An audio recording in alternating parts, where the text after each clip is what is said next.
Жүрөк көтөрдү мындай кыласыңар. Мына колуңарды бул жерге коесуңар, жүрөктүн жанына коесуңар. Жүрөктүн биякта жүрөктүн үстүнө коесуңар. Анан бисмиллахир-рахманир-рахим айтасыз. Анан кийин аятул курси 3 жолу окуйсуз. Ва хувал алил азим дейсиз дагы. Анан бисмиллахир-рахманир-рахим деп турган мына оң жакка мындай 3 жолу, анан кайра сол жакка 3 жолу, анан бисмиллахиллади ла ядурру ма исми шейин фил ард ва ла фис самаи ва самил алим деп кичине басып деп 3 жолу ушундай кылып койсо эле болду. Жүрөк орун алат. Билесиңер эмне үчүн мындай кылат? Эмне үчүн ушу тажрыйба колдонуп анткени чындыгында дейт. Силердин жүрөктөрүңөр Алланы эстөө менен гана өзүнүн калына келет деген Алла Тааланын аяты бар.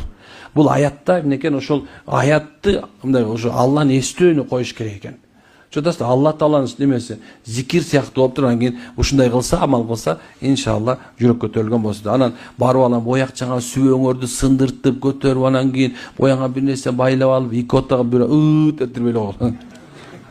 Алдым бардым туура эмес.